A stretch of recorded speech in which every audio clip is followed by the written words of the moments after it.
नमः संस्कृताय दोस्तों, यूट्यूब से मैं साधना आप सबका स्वागत और अभिनंदन करती हूँ। कैसे हैं दोस्तों आप लोग? आशा करती हूँ कि स्वस्थ व्यस्त मस्त होंगे। इसी आशा और विश्वास के साथ दोस्तों आज आइए हम लोग फिर से महाकवि भारवी द्वारा रचित किरातार्जुनीयम के प्रथम सर्ग का श्लोक लेके हाजिर हुए हैं, जिसमें आज हम लोग 31 और 32 नंबर इस श्लोक का वाचन करेंगे, अध्ययन करेंगे, उसके व्याकरणात्मक टिप्पणी को समझेंगे दोस्तों। उसके पहले आइए हम लोग 29 और 30 नंबर इस श्लोक का वाचन कर लेते हैं। तो बिना देरी किए हुए आइए दोस्तों हम लोग अपने पाठ की शुरुआत करते हैं। इसके पहले आज का एक मोटिवेशन कोट है दोस्तों। आज का मोटिवेशन कोट है, कामयाबी के सफ़र में धूप का बड़ा महत्व होता है। कामयाबी के सफ़र में धूप का ही बड़ा महत्व होता है, क्योंकि छाँव मिलते ही कदम रुकने लगते हैं दोस्तों। इसीलिए धूप में चलते रहो तो ऐसा लगता है कि चलो बढ़ते रहो, खड़े होने से कोई मतलब नहीं है। इसी तरह संघर्ष करते रहिए। कामयाबी मिलने पर कदम रुक ही जाते हैं। तो वही कहा जा रहा है कि कामयाबी के सफ़र में धूप का बड़ा ही महत्व होता है, क्योंकि छाँव मिलने पर कदम जो है रुकने लगते हैं। तो कदम को अपने न रुकाइए दोस्तों। छोटी मोटी कामयाबी से रुकने वाले नहीं हैं। जब तक अपने लक्ष्य को प्राप्त न कर ले, तब तक के अपने कदम को छोटी मोटी कामयाबी के सामने नहीं झुकाना है, नहीं रुकाना है। इसी मोटिवेशन और इसी कामना के साथ दोस्तों आइए आज का पाठ शुरू करते हैं, जो महाकवि भारवी द्वारा रचित है। तो हम लोग सबसे पहले 29-30 नंबर इस श्लोक का वाचन करते हैं। तो इस नंबर इस श्लोक का वाचन कर लेते हैं, जो है अखण्डमाखण्डलतुल्य धामभिः चिरं धृता भूपतिभिः स्ववंशजैः त्वयात्महस्तेन महिमदच्युता मतंगजेन स्रगिवापवर्जिता। ये 30 नंबर इस श्लोक का वाचन करते हैं। व्रजन्ति ते मूढ़धियः पराभावं भ्रमन्ति माया विसूयेन मायिनः प्रवश्य हि घ्नन्ति शठास्तथा विधान न संवृतांग्रति निस्तायि वेशवः। अर्थात इस दोनों श्लोक में जो है पिछले वीडियो में जो हम लोगों ने अध्ययन किया, उसमें दुष्ट मनुष्यों के साथ दुष्टता से ही व्यवहार करना चाहिए, अन्यथा वे डरा हुआ समझकर उन्हें नष्ट कर देता है। इसीलिए अब दुर्योधन से युद्ध करने का समय आ गया है।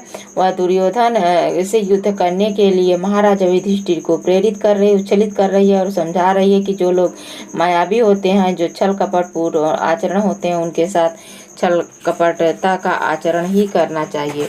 उसके बाद यहाँ पे जो है उसके बाद 31 नंबर श्लोक है दोस्तों, उसका वाचन करते हैं, अर्थ समझते हैं। आइए इसका वाचन करते हैं। जो हमारा 31 नंबर श्लोक है, ये है 31 नंबर श्लोक, हाईलाइट कर देते हैं। ये है गुणानुरक्त साधन कुलाभिमानी कुलजाम नाराधिप परैस्त्वदन्यः कहैवापहारे मनोरमाम आत्मवधूमिव श्रिय। 31 नंबर है।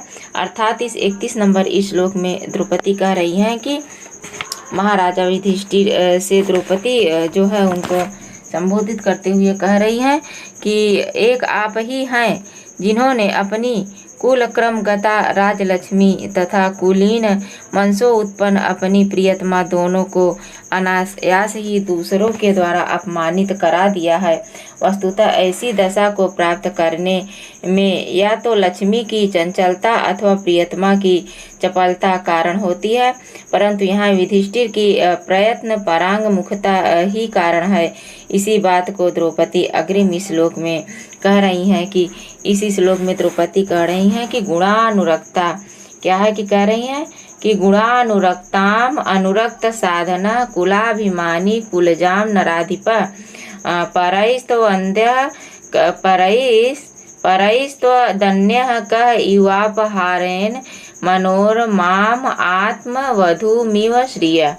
तो वो इसके सबसे पहले हम लोग उदाहरणों को देखते हैं। तो इसके शब्दार्थ को देखते हैं दोस्तों। तो इसमें शब्दार्थ है कि अनुरक्त साधना।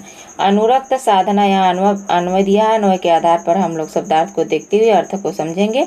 अनुरक्त साधना, अनुरक्त साधना इसमें कहाँ है, यहाँ पे है अनुरक्त साधना। अनुरक्त साधना का अर्थ होगा कि अनुकूल साधनों वाला, कुलाभिमानी, अपने क्षत्रिय कुल पर अभिमान करने वाला, कुलाभिमानी अपने क्षत्रिय कुल पर अभिमान करने वाला। और उसके बाद है कि अन्य कह इव, त्वया अन्य कव विव, यानी त्वत तुम्हारे अलावा और क्या है, आत्मवधूमिव। त्वत यहाँ पे है त्वदन्य कह, तुम्हारे अलावा और कौन है, क्या है कि त्वद अन्य है। यहाँ पे त्वद अन्य कह इव, तुम्हारे समान और कौन है। नराधि, नराधिप, नराधिप का अर्थ होता कि कोई राजा तुम्हारे, अर्थात द्रौपदी का कहने का तात्पर्य है कि अनुकूल साधनों वाला, अपने क्षत्रिय कुल का अभिमान करने वाला, तुमसे भिन्न या तुमसे अलावा और कौन राजा है जो क्या करेगा, जो कि गुणानुरक्ताम कुलजा मनोरमाम, जो कि क्या करता है कि अनुरक्ता, गुणा अनुरक्ता शब्द का अर्थ है कि गुणों से अनुरक्त राजलक्ष्मी को, गुणों से अनुरक्त राजलक्ष्मी को, कुलजा यानी कुल वधु को, वर वधु को, कुलक्रम को, अपने राजलक्ष्मी को, अर्थात यहाँ द्रौपदी अपने लिए भी कह रही हैं कि कुल लक्ष्मी और अपने राजलक्ष्मी दोनों को मनोरम रमणीय सुखपूर्व आनंद करने वाली जो होती है, जो हमारी राजलक्ष्मी भी हमें रमणीय होती है, जो जिसमें हम राजा बन के रहते हैं, वो मनोरमाम होती है। आत्मवधु भी हमारी जो होती है वो भी हमारे लिए अपनी पत्नी के समान, राजलक्ष्मी के समान होती है। श्रिय राजलक्ष्मी, श्रिय शब्द राजलक्ष्मी के लिए आया है और आत्मवधु ये श्रिय पर है। दोनों का आपने क्या करवा दिया है, अपहरण करवा दिया है। अर्थात इसमें द्रौपदी कह रही हैं कि कुलानुसाधना, अनुकूल अनुराग युक्त सहायक, जिसके ऐसे अनुकूल रहने वाले सेवकों के युक्त, कुलाभिमानी, अपने कुल की परंपरा पर अभिमान करने वाले, अपने कुल की मर्यादा का ध्यान रखने वाले। त्वत अन्य, तुम यानी युधिष्ठिर को संबोधित करते हुए कह रही हैं कि त्वत युधिष्ठिर से अन्य, दूसरा, तुमसे अतिरिक्त दूसरा और कौन होगा। नराधिपा यानी कौन सा राजा होगा। गुणा अनुरक्ताम, जो क्या करेगा कि गुणों के कारण अनुराग रखने वाली, शौर्य और सौंदर्य इत्यादि जो है गुणों के कारण मधुर, गुणों के कारण मुग्ध हुई जो है कुलजाम, कुलीन, अच्छे कुल में उत्पन्न होने वाले, मनोरमाम, सुंदर, मन को अपनी ओर आकर्षित करने वाली और हृदय को आनंद प्रदान करने वाली आत्मवधु और अपनी पत्नी को इस तरह से गुणानुरक्ता जो होगा कि गुणानुरक्त रखने वाले के हाथ में कुलजाम यानी कुल परंपरा, वंश परंपरा से प्राप्त हुई मनोराम, मन को रमण करने वाली राजलक्ष्मी को और कुलवधु दोनों को दूसरों के हाथे हरण करवा दिया है। ये इसका जो है अनुवाद है दोस्तों। क्या है, अनुकूल रहने वाले, क्या अनुकूल रहने वाले सेवकों से युक्त तथा अपने कुल का अभिमान रखने वाले तुम राजा युधिष्ठिर के दूसरों के अलावा और कौन राजा होगा कि जो सौर, सौंदर्य इत्यादि गुणों से युक्त, जिसके ऊपर मुग्ध हुई, अच्छी कुल में उत्पन्न होने वाली और हृदय में आनंद प्रदान करने वाली अपनी पत्नी की तरह संधि विग्रह करके, यानी जो उससे जुआ खेले थे, तो वही कह रहे हैं कि संधि विग्रह इत्यादि गुणों के कारण जो अस्थायी रूप से रहने वाली, कुल परंपरा से प्राप्त हुई, मन को प्रसन्न करने वाली राजलक्ष्मी और वधु दोनों का आपने हरण करवा दिया है। क्या है, आपने हरण करवा दिया है। उसके बाद यहाँ पे जो है इसका व्याकरणात्मक टिप्पणी है दोस्तों, देख लेते हैं। व्याकरणात्मक टिप्पणी यहाँ पे है, ये है कि अनुरक्तम साधनम यस्य सह, अनुरक्त साधनम में बहुव्रीहि समास है। कुलस्य अभिमानी में तत्पुरुष समास है। नराणाम अधिपम इति नराधिपम, में भी तत्पुरुष समास है। गुणई अनुरक्ता इति गुण अनुरक्ता ताम तृतीया तत्पुरुष समास है। उसके बाद यहाँ है अथवा गुणेषु अनुरक्ता इति गुण अनुरक्ता में सप्तमी तत्पुरुष भी है। कुले जायते इति कुलजा ताम कुलजाम में उपपद समास है। और मनः संयति इति मनोरमाम ताम मनोरमाम में उपपद समास है दोस्तों। उसके बाद यहाँ पे है कि आत्मवधू ताम आत्मवधू में षष्ठी तत्पुरुष समास है। और यहाँ पे देखिए कि अपहारयेत शब्द कैसे बना। अप उपसर्ग से ह धातु ऋच प्रत्यय विधिलिंग अन्य पुरुष एक वचन का रूप है दोस्तों। उसके बाद इसमें जो है कि अलंकार कौन सा है, तो इसमें जो है श्लेष प्रमाणित पूर्ण उपमा अलंकार है। क्या श्लेष और पूर्ण उपमा दोनों अलंकार है। और इसमें जो है छंद वंशस्थ और रीति वैदर्भी गुण प्रसाद है दोस्तों। आइए 32 नंबर श्लोक है, पहले इसका वाचन करते हैं। यह है कि भवंत में तर्हि मनी स्वगर्हिते विवर्तमानं नरदेव वर्तमनि कथं न मन्यु ज्वलयत्युदीरित समीतरुं सूक्ष्मिवारि अग्निरुचिख। तो यह है कि भवंत में तरहि मनस्वी स्वगर्हिते विवर्तमानं नरदेव वर्तमनि कथम न मनु ज्वलयुत उदीरितम समीतरु सूक्ष्मिवान अग्निरुचिक। इसके बाद इसके अन्वय के आधार पर देखते हैं। नरदेव किसके लिए कहा गया है दोस्तों, तो नरदेव कहा गया है जो है महाराजा युधिष्ठिर के लिए। किसके लिए, मनुष्यों के देवता अर्थात महाराजा युधिष्ठिर। तहिर शब्द का क्या अर्थ होगा कि इस समय महाराजा युधिष्ठिर मनस्वी गर्हिते का अर्थ होगा कि मनुष्यों के द्वारा निंदित। इस समय महाराजा युधिष्ठिर मनुष्यों के द्वारा निंदित।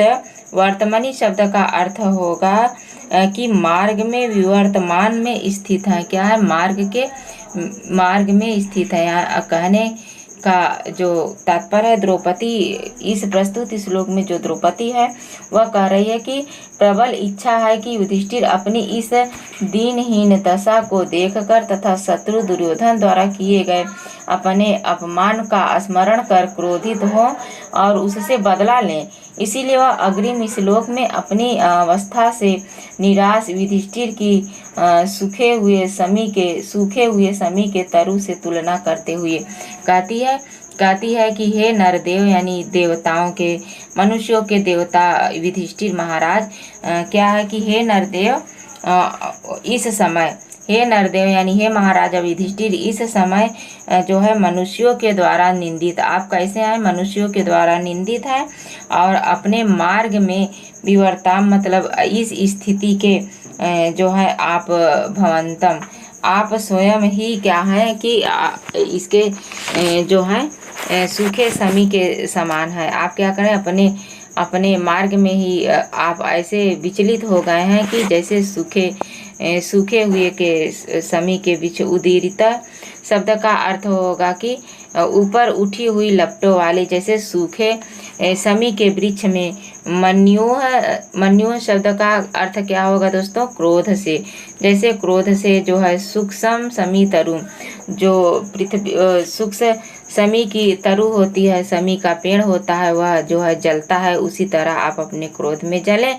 कथम न, क्योंकि आपको नहीं, ज्वलंती मतलब जलाती है, क्या अग्नि के समान यह नहीं जलाती है। जो दुर्योधन के द्वारा हम लोगों का अपमान हुआ है, उस अपमान को आप क्यों नहीं जो है उससे आपका क्रोध क्यों नहीं बढ़ता है। अर्थात कहने का तात्पर्य है कि यहाँ पे देखिए यहाँ पे है कि नरदेव नरेंद्र नराधिप राजा मनुष्य के आराध्य देव।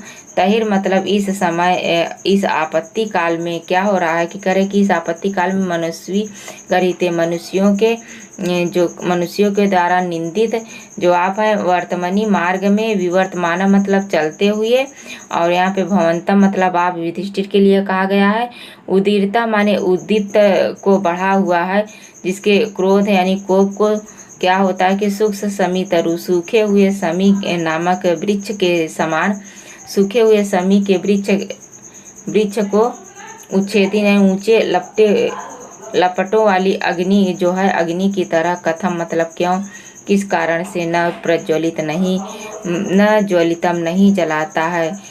वो पूछ रही है कि इन सब विपत्तियों को देखते हुए आपको जो है सूखे हुए समी के वृक्ष की तरह जैसे क्रोध से अग्नि लपटती है, उस तरह से यह अग्नि आपको क्यों नहीं जला रही है। अर्थात यहाँ पे अनुवाद दिया गया है। देखिए इसको यह कह रहा है कि हे राजा युधिष्ठिर, इस आपत्ति काल में मनुष्य जनों यानी स्वामी मनुष्यों के द्वारा निंदित मार्ग में चलते हुए जो है आपको उद्दीप्त क्रोध उसी प्रकार क्यों नहीं जला रहा है जिस प्रकार ऊंची उठी हुई लपटों वाली अग्नि सूखे समी के वृक्ष को जला देती है। क्या है, सूखे समी के वृक्ष को जला देती है दोस्तों। उसके बाद आइए इसके व्याकरणात्मक टिप्पणी को देखते हैं।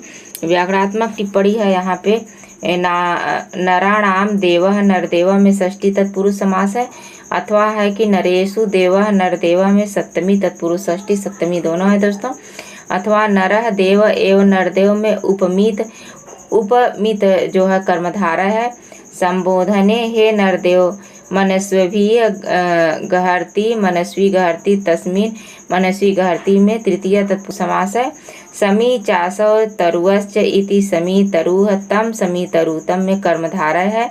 उद्गाता शिखायस सह में बहुव्रीहि समास है। क्या, उद्गाता शिखायस सह में। उसके बाद एतरही शब्द कैसे बना है, इदम हिल प्रत्यय से स्वार्थ के अर्थ में इतोरहि सूत्र से हिल प्रत्यय हुआ है। एतैतो रथोः सूत्र से इदम को एक आदेश हुआ है, एत आदेश हुआ है। विवर्तमानम शब्द कैसे बना है, बी उपसर्ग से। वृत धातु सानच प्रत्यय से। उदीरिता शब्द कैसे बना है, उत उपसर्ग से इर धातु से ऋच और अक्त प्रत्यय लगा के बना है। सूक्ष्म शब्द कैसे बना है, सुस अक्त धातु से। ज्वलयति शब्द कैसे बना है, ज्वल प्लस ऋच प्लस लिट लकार से। अन्य पुरुष एक वचन में मिताम हर्स्व सूत्र से ज्वलयति के आ को अ होकर ज्वलयति बनता है। क्या, ज्वलति शब्द बनता है। उसके बाद यहाँ पे जो अलंकार है यहाँ पे तो यहाँ पे उपमा